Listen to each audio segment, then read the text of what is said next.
భారతదేశము పవిత్రమైన దేశం. ఏమిటి దీని పవిత్రత అంటే, ప్రపంచంలో ఏ దేశానికైనా ప్రాచీన నాగరికత కనబడదు. ఎందుకు కనబడదంటే, అక్కడ పెద్ద పెద్ద యుద్ధాలు జరిగాయి. యుద్ధాల్లో ప్రాచీన సంస్కృతులు అక్కడ తుడిచిపెట్టబడ్డాయి. ఇక్కడ మన దేశంలో కొన్ని యుద్ధాలు జరిగినా ప్రాచీన సంస్కృతి తుడిచిపెట్టబడలేదు. కనుక ప్రాచీన సంస్కృతి మిగిలి ఉంది. అయితే మరి ఈ విదేశీయులు పరిపాలకులవడమే కాకుండా వాళ్ళు మన చరిత్రలో కూడా వేలు పెట్టడం వలన, వాళ్ళు మన దేశ చరిత్ర రాయడం వలన మన ప్రాచీన చరిత్ర వాళ్ళు తుడిచిపెట్టే ప్రయత్నం చేశారు. ఆ తుడిచిపెట్టే ప్రయత్నంలో భాగంగా క్రీస్తు పూర్వం 4వ శతాబ్దిలో హిందూ మతం పుట్టింది అని రాశారు.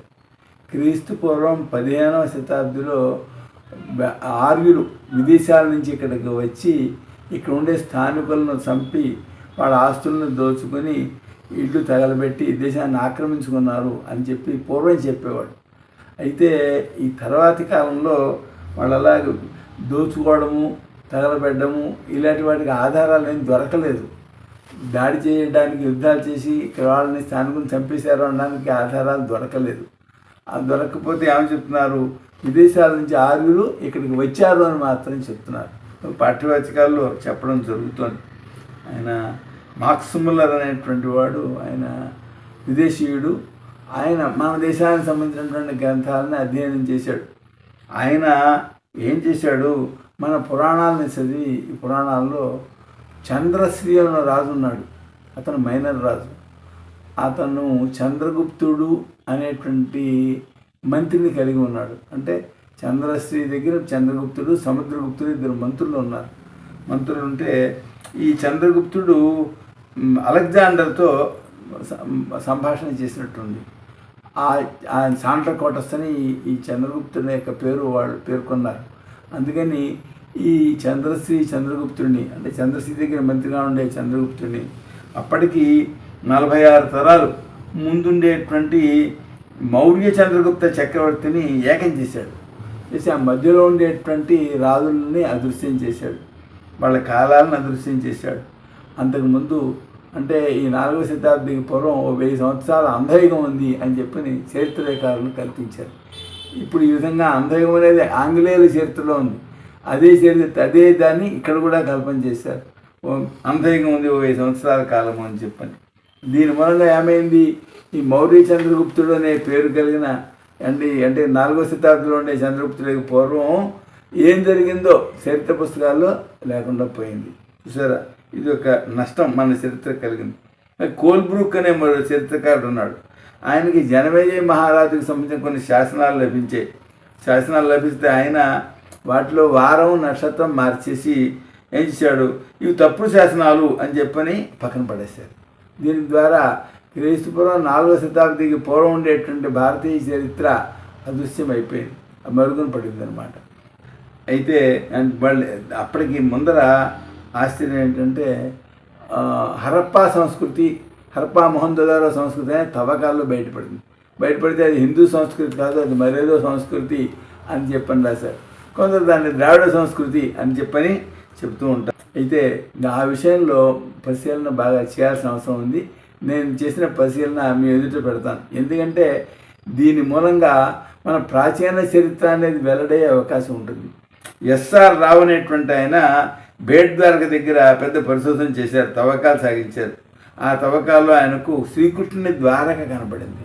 ద్వారక కనపడితే దానివల్ల ఏమవుతుంది, ఈ క్రీస్తుపూర్వం 4వ శతాబ్దికి పూర్వం కృష్ణుడు ఉన్నాడు అని తెలుస్తుంది. కృష్ణుడు ఉన్నాడు అంటే పాండవులు ఉన్నారు అని అర్థం, భారతం ఉంది అని అర్థం. అయితే మన చరిత్రకారులు ఉన్నారే, ఆ పాశ్చాత్యులే కల్పించినటువంటి అసత్య చరిత్ర ఉందో ఆ చరిత్రవాసన వంట బాగా పట్టినటువంటి వాళ్ళు వీళ్ళు ఏం చేశారు, ఆ ద్వారక దొరికినా కూడా ద్వారక విషయాల్ని పాఠ్యవాచకాల్లోకి రాకుండా తొక్కిపెట్టి అట్టే పెట్టారు. ఏమండి, మనం జాగ్రత్తగా పరిశీలన చేసినట్లయితే తెలిసేది ఏమంటే, కనీసం ఇప్పటికీ 10,000 సంవత్సరాల నుంచి మన యొక్క చరిత్ర ఉంది అని తెలుస్తుంది. నేను వాటిని పరిశీలన చేసి ఒక 119 ఆధారాలను సేకరించి చరిత్ర ఎరిగిన మహాపాతకం మన దేశాన్ని పట్టినదే అనే పేరుతోటి 4,000 పుస్తకాలు ముద్రణ చేసి మరి పంచిపెట్టడం జరిగింది. ఆ తర్వాత మళ్ళీ వెతికితే అప్పటి 165 ఆధారాలు దొరికాయి. ఆ 165 ఆధారాలతోటి ఇంకో 3000 పుస్తకాలు వేసి వాటిని కూడా పంచిపెట్టడం జరిగింది. ఇప్పుడు ఇంకా పరిశీలన చేస్తే ఇప్పటికి మొత్తం 462 ఆధారాలు దొరికాయి. మొత్తం అంటే మొదటి వాటితో కలుపుకుని అన్నమాట 462 ఆధారాలు దొరికితే నేను జనానికానికి చెప్పడం కోసమని ఇంతకుముందు ఈ సామాజిక మాధ్యమాల్లో 213 ఆధారాల గురించి చెప్పాను. వరుస ఒకదాని తర్వాత ఒకటి అలాగా 65 సార్లు చెప్పడం జరిగింది.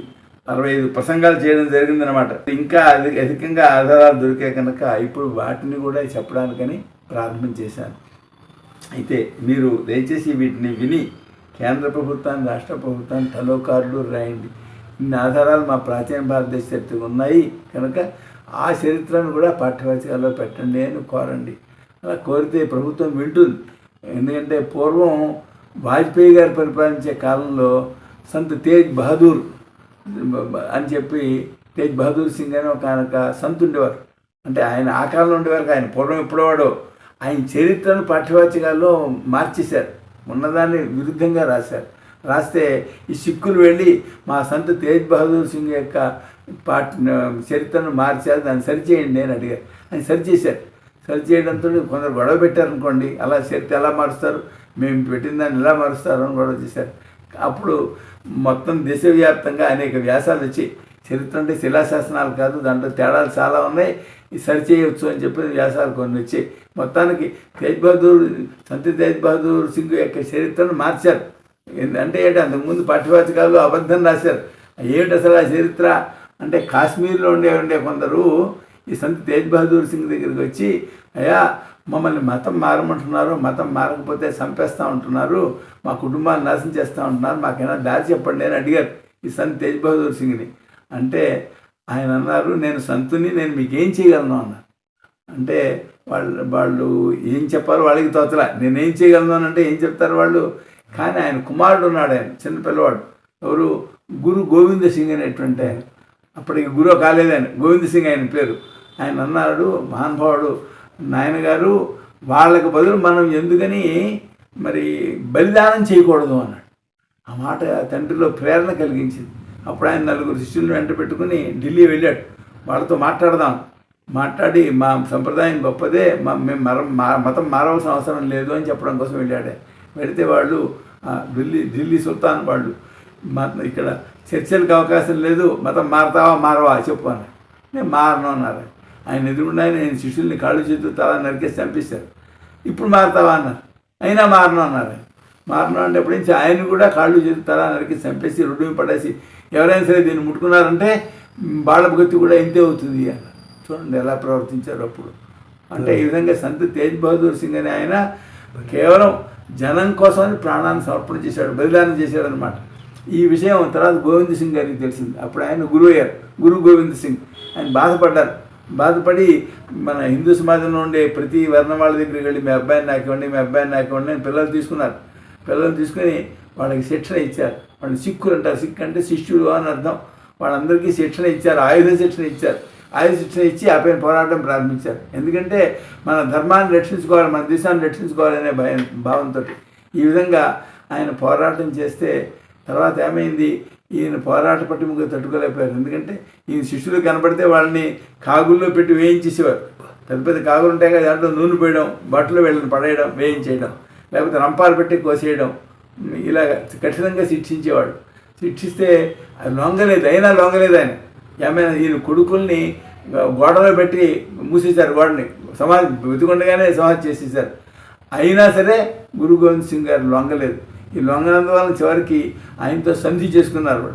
ఢిల్లీ ప్రభుత్వం సంధి చేసుకుంది. ఏం చేసింది, అమృత్సర్లో ఉండేటువంటి ఆ గురుద్వారాకు పైన బంగారు పొద పోసి సంధి చేసుకున్నారు. ఇది అసలు చరిత్ర, సంత్ తేజ్ బహదూర్ చరిత్ర. కానీ ఈ పాఠ్యపుస్తకాల్లో ఏం మార్చారు, ఈ సంత్ తేజ్ బహదూర్ అనేటువంటి ఆయన దొంగతనాలు చేశాడు, ఆయన బంధువులే రిపోర్ట్ చేశారు, అందుకోసమని ఢిల్లీ సుల్తాన్ ఆయన చంపాడు అని చెప్పని శిక్షించాడు అంటూ మార్చారు. చూసారా ఎంత దుర్మార్గమో. ఇలా చరిత్రలో మార్పులు జరిగాయి. అయితే అది వాజ్పేయి గారు ప్రధానమంత్రిగా ఉన్నప్పుడు ఆయన చరిత్రను సక్రమంగా పెట్టడం జరిగిందా. మార్చినటువంటి మార్పులను తొలగించి సరిగా చేశారు. మరి అదృష్టవశాత్తు ఇప్పుడు మన ప్రస్తుతం ఉండేటువంటి ప్రభుత్వం కూడా ఈ పాఠ్యవాచకాల్లో వీళ్ళు చేసినటువంటి మార్పులు ఏవైతే ఉన్నాయో ఆ మార్పులను కొంతవరకు సరిచేశారు. అయితే ఆ విధంగా మార్పు అంటే మన భారతదేశ చరిత్రను ఏ మార్పులు అయితే చేశారో ఈ చరిత్రకారులు అసలు విదేశాలు రాసిన విదేశ చరిత్రకారులను అనుసరించి చేసిన మార్పులు ఉన్నాయే, ఆ మార్పుల్లో కొన్ని సరిచేయడం జరిగింది. కానీ ఈ క్రీస్తు పూర్వం 4వ శతాబ్దికి పూర్వం ఉండేటువంటి చరిత్రను కూడా చేర్చాలి. ఎందుకంటే అక్కడ క్రీస్తు పూర్వం 4వ శతాబ్దికి పూర్వమే మన రాముడు, మన కృష్ణుడు, మన రామాయణం, మన భారతం మొదలైన మన సంస్కృతి అంతా ముందే ఉంది. కనుక మన సంస్కృతి మన వాళ్ళకి తెలియాలి, మన తర్వాత వాళ్ళకి తెలియాలి. అందుకోసం వాటిని మార్చాలి. ఈ మార్చమని కోరుతూ ఇంతకుముందు కేంద్రానికి ఒకటి రాష్ట్రానికి ఒకటి కార్డులు రాయమని చెప్పాను. ఇప్పుడు అలా అక్కడ లేకుండా భారత ప్రభుత్వానికి సంబంధించిన ఒక వెబ్సైట్ ఉందిట.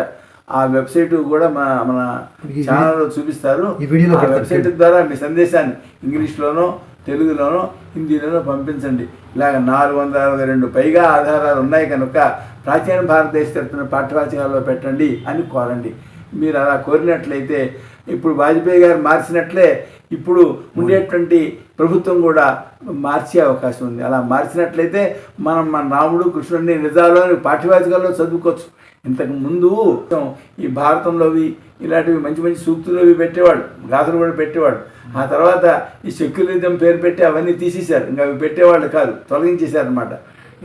అంత మాత్రమే కాకుండా గడచిన శతాబ్దిలో అప్పుడుండేటువంటి ప్రభుత్వం యూపీఏ ప్రభుత్వం ఏం చేసింది, సుప్రీంకోర్టుకి శ్రీరాముడు లేడు చరిత్ర అని చెప్పి తన అఫిడవిట్ కూడా ఇచ్చింది సుప్రీంకోర్టుకి. రాముడే లేడంటున్నాను.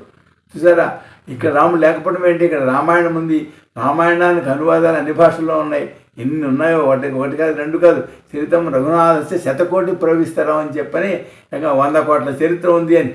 అంత చరిత్ర ఉంటే అసలు రాముడే లేడని చెప్పడం ఏమిటి?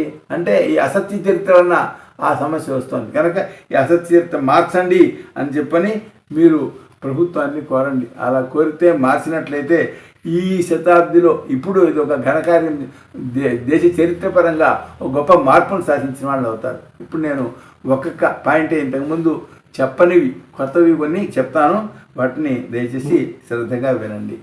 చాణక్యుడు మనకు ప్రసిద్ధుడైనవాడు. ఈ చాణక్యుడు మౌర్య చంద్రగుప్తుని యొక్క మంత్రి. నిజానికి ఆ మౌర్య చంద్రగుప్తుడిని రాజుగా ప్రతిష్ఠించిన వాడు చాణక్యుడే అని చెప్తారు. ఈ చాణక్యుడు అర్థశాస్త్రం అని ఒక గ్రంథం రాశాడు. మామూలుగా అయితే క్రీస్తుపూర్వం 4వ శతాబ్ది వాడు ఈ చాణక్యుడు అని చెప్తారు. కానీ 4వ శతాబ్ది వాడు కాదు. ఎందుకంటే ఇప్పుడే చెప్పాను కదా, 4వ శతాబ్దిలో ఉన్నవాడు చంద్రశ్రీ అనే రాజుకి మంత్రి అయిన చంద్రగుప్తుడు. ఇప్పుడు మౌర్య చంద్రగుప్తుడు అతనికి 46 తరాలు పూర్వం ఉన్నవాడు. ఈ 46 తరాల రాజుల పేర్లు ఉన్నాయి మనకి. పురాణాల్లో ప్రాచీనమైన పురాణం విష్ణు పురాణం. ఎందుకంటే అది పురాణాలు రాసిన వేదవ్యాసుని తండ్రికి చెప్పాడు. ఆ విష్ణు పురాణంలో 4వ అంశంలో మనకు ఈ రాజుల పేర్లన్నీ ఉన్నాయి. అంటే దాంట్లో చరిత్ర చెప్పారనమాట. ఆ 4వ అంశంలో కేవలం చరిత్ర చెప్పారు, ఇంకే విషయాలు చెప్పాల. వర్ణనలు, కథలు ఏం లేవు, కేవలం చరిత్ర చెప్పారు. ఆ మౌర్య చంద్రగుప్తుని యొక్క మంత్రి చాణక్యుడు అనమాట. ఈ చాణక్యుడు అర్థశాస్త్రం రాశాడు. ఈ అర్థశాస్త్రంలో ఉండేటువంటి వాక్యాలు ప్రాచీన భారతదేశ చరిత్రకు తిరుగులేని సాక్ష్యాలు అవుతాయి. చూడండి ఎలాంటి విషయాలు చెప్పాడో. అంతకుముందు ఎంత చరిత్ర ఉందో ఈయన వాక్యాలు అని తెలుస్తుంది. ఈయన ఏం చెప్పాడు? ఆయన ఇంద్రియ జయం లేకపోతే ప్రభువుకి నష్టం కలుగుతుంది అన్నాడు. ఇంద్రియాల జయం లేకపోతే ప్రభువుకే కాదు మామూలు వ్యక్తులకి నష్టమే. కానీ మామూలు వ్యక్తులకు నష్టమైతే వాళ్ళకి, వాళ్ళ కుటుంబానికి మాత్రమే నష్టం. ఒక ప్రభువుకి ఇంద్రియం లేకపోతేనో మొత్తం దేశానికి అంతకీ దాని యొక్క దుష్ప్రభావం కలుగుతుంది. అందుకోసం ప్రభువైన వాడి ఇంద్రియాలను అదుపులో పెట్టుకోవాలి అని చెప్పడం కోసం కొన్ని ఉదాహరణలు ఇచ్చాడు. ఏమిచ్చాడు ఉదాహరణలు? కోపం వల్ల జనమేజయుడు బ్రాహ్మణులపైన విక్రమించి నష్టపోయాడు అని చెప్పాడు. ఇది భారత కథకు సంబంధించిన అంశం. ఈ విషయం హరివంశంలో ఉంది. జనమేజయుడు యాగాలు చేస్తున్నాడు. ఇంద్రుని మాయ వలన భ్రాంతి పొంది జనమేజయుడు బ్రాహ్మణుడు తనకు అపకారం చేశారు అనుకున్నాడు. వాళ్ళని కోపంతో గెంటేశాడు. ఆ తర్వాత తన పొరపాటు గ్రహించాడు. ఇది కోపం వలన కలిగిన నష్టము అని చాణక్యుడు చెప్తున్నాడు. అక్కడ చెప్పిన వాక్యం ఏంటంటే కోపాత్ జనమేజయ బ్రాహ్మణేషు విక్రాంత అని. ఏమండి అంటే దీనివల్ల ఏం తెలిసింది మనకి? చాణక్యుని కంటే పూర్వం హరివంశం ఉంది. హరివంశంలో ఉండేటువంటి శ్రీకృష్ణ జీవిత వృత్తాంతాలన్నీ ఉన్నాయి. ఇది ఎప్పుడు మాట? ఇది క్రీస్తు పూర్వం 4వ శతాబ్దానికి పూర్వం 46 తరాలు వెనక ఉన్నటువంటి చాణక్యుడు చెప్పినటువంటి అంశం. నాకంటే పూర్వం జన్మేజయుడు అనే రాజు ఉన్నాడు. ఆ రాజు కోపం చేత ఆయన బ్రాహ్మణులపైన విక్రమించాడు. దానివల్ల కొంత నష్టపోయి తర్వాత పొరపాటు పడ్డాన్ని గ్రహించాడు అని చెప్పాడు. ఆయన చెప్పిన వృత్తాంతం హరివంశంలో ఉన్నది. ఆ హరివంశం శ్రీకృష్ణుని యొక్క చరిత్రను వర్ణించింది. భారతంలో శ్రీకృష్ణుని చరిత్ర తక్కువ ఉంది, పాండవుల చరిత్రే ఉంది. ఎందుకంటే పాండవుల చరిత్ర రాయడం కోసం భారతం బయలుదేరింది. అయితే పాండవులకు సహాయం చేశాడు కనుక శ్రీకృష్ణుని చరిత్ర కూడా కొంత దాంట్లో వచ్చింది. కానీ శ్రీకృష్ణుని పుట్టిన దగ్గర నుంచి ఉండేటువంటి మొత్తం చరిత్ర దేంట్లో ఉంది? హరివంశంలో ఉంది. అందుకని హరివంశాన్ని భారతంలో చివరి పర్వంగా వర్ణిస్తారు. ఆ హరివంశం అనేది చాణక్యుడి కంటే పూర్వం ఉంది.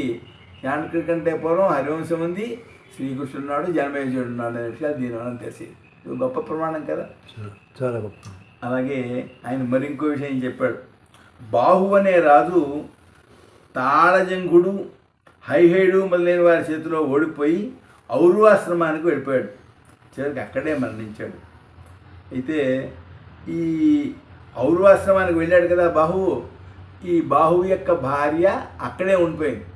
ఉన్నప్పుడు అక్కడ ఆమె పిల్లవాడిని కన్నది. పిల్లవాడి కంటే ఈయన భృగువంశంలో పుట్టిన ఔరుడు ఈయన ఏం చేస్తాడు, ఈయన ఏదో తపస్సు చేసుకునేవాడు, ఈయన వల్ల మనకేం ఇబ్బంది ఉండదులే అని ఈ తాళజంగుడు ఏం చేశాడు, అటువైపు వదిలేశాడు. వదిలేస్తే ఈ బాహు మరణించినప్పటికీ కూడా ఆయన వలన పుట్టినటువంటి సగరుడు ఉన్నాడే, ఈ సగరునకు ఔరుడు విద్యలు నేర్పాడు, అస్త్ర విద్యలు అన్నీ నేర్పాడు.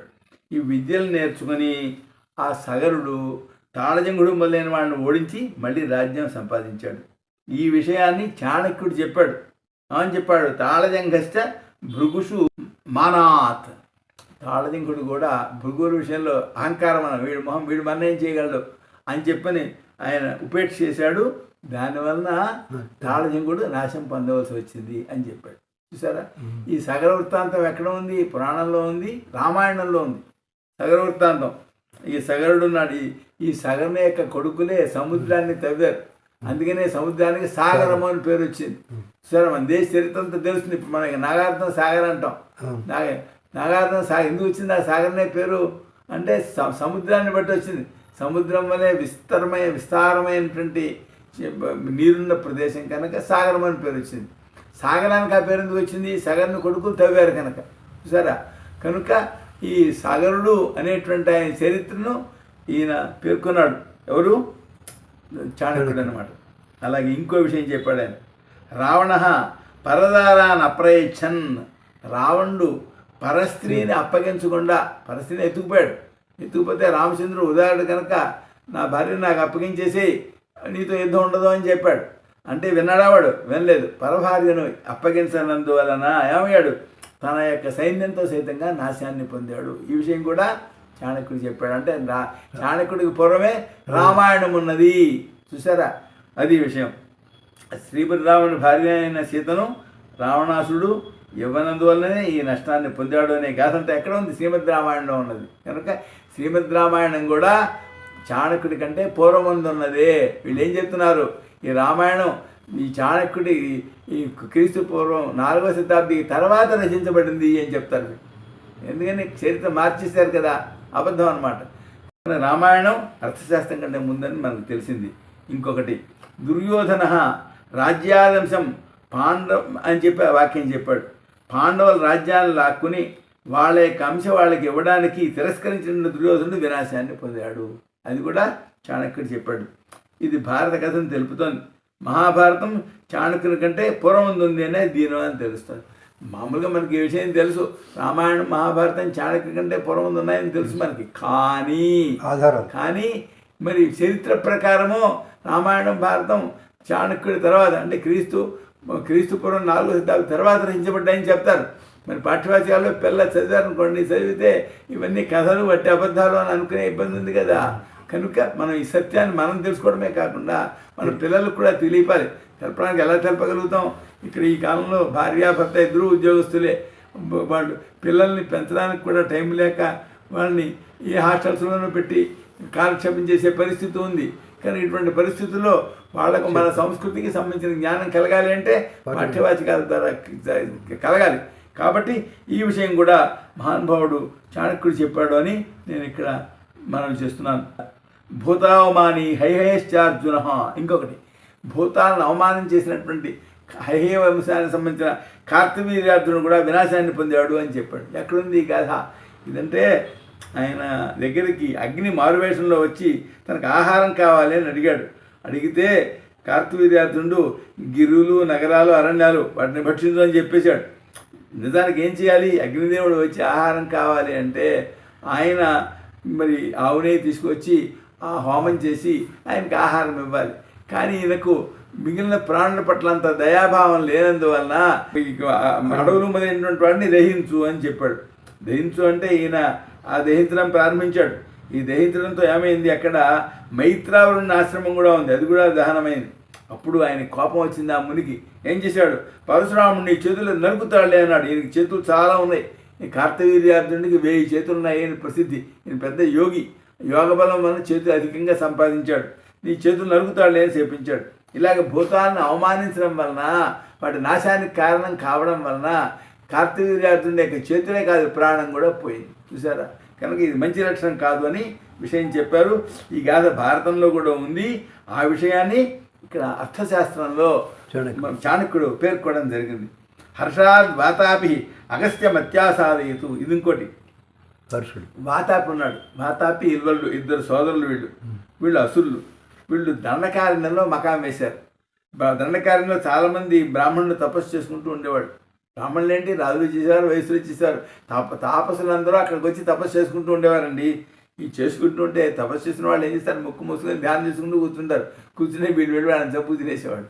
ఇదొకటి. ఇది కాకుండా వీళ్ళు ఇంకో ఎత్తు అవలంబించారు, సులభమైన ఉపాయం.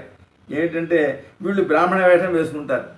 వేసుకుని బ్రాహ్మణులు కనపడినప్పటికీ, ఏమండి మేము శ్రాద్ధం పెడుతున్నాము, దయచేసి శ్రాద్ధ భోక్తలుగా రండి అని పిలిచేవాడు. ఈ వాతాపి కామరూపుడు. ఆయన ఏ మేక వేషమో లేకపోతే గొర్రె వేషమో వేసుకునేవాడు. వేసుకుంటే అతన్ని నరికి ఈ ఇల్వలుడు వంటగా వండేసేవాడు. పెడితే ఆ మాంసంతో అతడు శ్రాద్ధం పెట్టేవాడు. ఆ పెడితే ఏమేది, వాళ్ళు కాస్త తిన్న తర్వాత ఆ పైన వాతాపి రా అని పిలిచేవాడు ఎల్వలుడు. అప్పుడు అతను పొట్ట తీసుకొచ్చేవాడు. అంటే వాడు నరికినా నరకబడాడు. అతడు వేషం మార్చుకుంటాడు, నరకబడాడు. ఈ విధంగా చంపినటువంటి ఆ బ్రాహ్మణి యొక్క మాంసం వీళ్ళు తింటుండేవాడు ఈ సోదరులు. ఈ విధంగా వీళ్ళకి కాలక్షేపం అవుతుండేది. అప్పుడు ఏమైంది, దేవతలు ప్రార్థించడం వలన అగస్త్యుడు అక్కడికి వచ్చాడు. అగస్త్యుడు వచ్చి వీళ్ళ వ్యవహారం ఆయనకి తెలుసు. వాడు బ్రాహ్మణికి పిలిచారు, భక్త రమ్మని. ఆయన వెళ్ళాడు. వెళ్ళిన తర్వాత అలవాటు ప్రకారం వాతాపిని ఆహారంగా చేసుకుని ఎల్వల్డు పెట్టాడు. పెడితే ఆయన ఏం చేశాడు, భోజనం అయిన తర్వాత జీర్ణం వాతాపి జీర్ణం అన్నాడు. ఇప్పటికి కూడా ఆ తల్లులు పిల్లలకి అన్నం పెట్టిన తర్వాత వాళ్ళ కడుపులా రాస్తూ జీర్ణం వాతాపి జీర్ణం అంటుంటారు. ఆ కథ గుర్తుంచుకుంటారు అనమాట. ఈ అగస్త్యుడు ఎప్పుడైతే జీర్ణం వాతాపి జీర్ణం అని చెప్పి అన్నాడో, ఆ తర్వాత ఈ ఎల్వలుడు వాతాపి రా అన్నాడు. అంటే నా లోపల జీర్ణమైపోయినటువంటి ఈ వాతాపికి ఇంక వచ్చే శక్తి ఎక్కడ ఉంటుంది, అతను యమలోకాన్ని చేరాడు అని చెప్పాడు. అప్పుడు ఎల్వలుడి కోపం వచ్చి మున్ని చంపుదాము అని వచ్చాడు. ఆయన చాలా తపస్సు. ఆయన అగస్త్యుడు చాలా శక్తివంతుడు. అగస్త్యుడు ద్రావిడ నాగరికత మూలమైన వాడు. అగస్త్యుడే ద్రావిడ నాగరికతకు అక్షరాలు మొదలైనవి ఇచ్చాడు, వ్యాకరణం మొదలైనవి. ఆ విషయం కూడా తర్వాత మనం చెప్పుకుంటాం. ఇప్పుడు ఆ అగస్త్యుని తేజస్సు చేత అప్పుడు ఎల్వలుడు మరణించాడు. ఆ విధంగా దండకారణ్యం నిర్భయమైంది, భయం లేనిదైంది. ఇది ఎక్కడుంది కాదా, శ్రీమద్ రామాయణంలో ఉన్నది. చూసారా? కనుక ఇప్పుడు ఇక్కడ మనం ప్రధానంగా గమనింపదగిన అంశం ఏంటంటే, ఈ అగస్త్యుని వృత్తాంతం రామాయణంలో ఉన్నది అర్థశాస్త్రంలో చాణక్యుడు చెప్పాడు. కనుక ఈ చాణక్యుని కంటే, అంటే ఇప్పుడు మామూలుగా వీళ్ళు చెప్పే మంత్రి చంద్రగుప్తుని కంటే 46 తరాల పూర్వం ఉన్నటువంటి మౌర్య చంద్రగుప్తుడి యొక్క మంత్రి అయిన చాణక్యుడు చెప్పాడంటే అర్థం ఏంటి? ఈ మంత్రి చంద్రగుప్తుని కంటే 960 సంవత్సరాల కంటే పూర్వం ముందు ఉన్నవాడు మౌర్య చంద్రగుప్తుడు అవుతాడు. అంతే కదా. అంతకంటే పూర్వం రామాయణం, భారతం, ఇవన్నీ ఉన్నాయి అని తెలుస్తుంది. కానీ వీళ్ళు చేసిన పని ఏంటంటే ఈ ఇద్దరిని ఏకం చేసేసి ఈ మంత్రి చంద్రగుప్తుని కంటే పూర్వకాలం అంధయుగం 1000 సంవత్సరాలు ఉంది అని కల్పించి మొత్తం భారతదేశ చరిత్రను అణిచిపెట్టారు. కనుక చాణక్యుడి కంటే పూర్వమే రామాయణం భారతం ఉన్నాయి అనేది ఈ అర్థశాస్త్రంలో అరిషడ్వర్గ జయం అనే దానివల్ల మనకు స్పష్టమవుతుంది. చూసారు, ఇక్కడ ఇంకో అంశం కూడా స్పష్టం చేసుకోవాలి. ఏంటంటే వీళ్ళు ఏం చేస్తారంటే హిందూ దేవాలయాలు 1వ శతాబ్దంలో బయలుదేరాయని పాఠాలు చెప్తారు. కానీ ఇక్కడ రామాయణం ఉంది అని తెలుసున్నాం కదా, ఎంతకంటే ముందు ఉంది. ఈ క్రీస్తుపూర్వం 4వ శతాబ్ది కంటే 1000 సంవత్సరాల కంటే పూర్వం 1000 సంవత్సరాల ముందు ఉన్నటువంటి చాణక్యుని కంటే పూర్వం రామాయణం ఉంది అని తెలుసుకున్నాం. రామాయణంలో దేవస్థానాలు ఉన్నాయి, అది గుర్తుంచుకోవాలి. శ్రీరామచంద్రమూర్తి సీతతో లక్ష్మణుడితో అగస్త్యాశ్రమానికి వెళ్ళాడు. ఆ అగస్త్యాశ్రమంలో ఏమున్నాయి? బ్రహ్మ దేవస్థానం, మహేంద్ర దేవస్థానం, విష్ణు దేవస్థానం, అగ్ని దేవస్థానం, సూర్య దేవస్థానం, సోమ దేవస్థానం, కార్తికేయ దేవస్థానం, ఇలా ఎన్నో దేవస్థానాలు అక్కడ ఉన్నాయి. చూసారా? కనుక హిందూ దేవాలయాలు క్రీస్తుశకం 1వ శతాబ్దిలో బయలుదేరాయి అనేటువంటి చరిత్రకారుల వాక్యాలు సత్యాలు కావు అని దీనివలన మనకి తెలుస్తుంది. ఏమండి, శ్రీమద్ రామాయణ కాలం నుండి కూడా హిందూ దేవాలయాలు ఉన్నాయని దీనివల్ల వెల్లడవుతుంది. ఇప్పటికీ ఇన్ని ప్రమాణాలు చూపించాను. ఈ పైన మరికొన్ని ప్రమాణాలు వరుసగా చెప్పుకుందాం. స్వస్తి.